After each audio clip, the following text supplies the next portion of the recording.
let me take a pause just for a minute for the listeners. So there's a common thread here as you've listened to Marc talk, and it ties to the word relationships.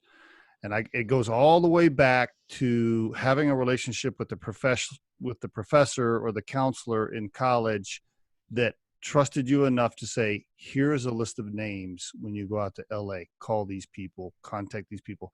And then another relationship that you had with your roommate to allow you to say, I'm going to let you live with my mother while you go out there. Another relationship, then another relationship that you built when you got, with the producer that gave you the opportunity. And then you get to Boulder, and again, you build relationships, and those contacts help you get Lighthouse Conferencing going.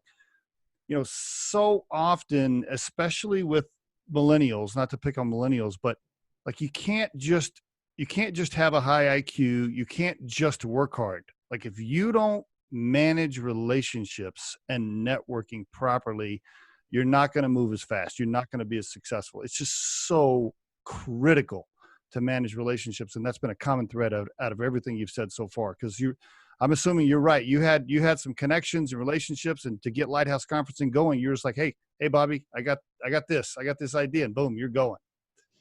100%. That's such an interesting insight. I've never put those dots together. So I appreciate that, Steve. Yeah.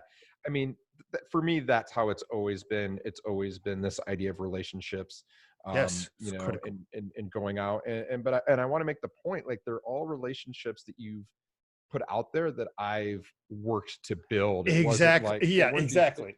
My dad never called anyone and was like, hey, hook Marc up. Like I didn't have that, like I didn't have, like I was always envious of the kids that their parents like paid for their internship or right. Yeah, like really gave them the footing. It was just like, hey, I'm going to figure it out as long as I can meet my bare minimum needs financially. And that was also really a great thing. Like I didn't have the luxury of not meeting my bare financial needs, which is this really great thing because it forces you to choose. It forces you to, do different things and make a living and see how the world works. And there's some risk and vulnerability. You got to hold that job. So even if it sucks, if you're not loving the actual work, you're like, I got to stick this out until I find a better option. And I think that there's something super powerful in that because had I had a cushion, I might have been like, I don't like this because I don't like how I'm being treated. I don't like long hours. I don't like doing the crap work.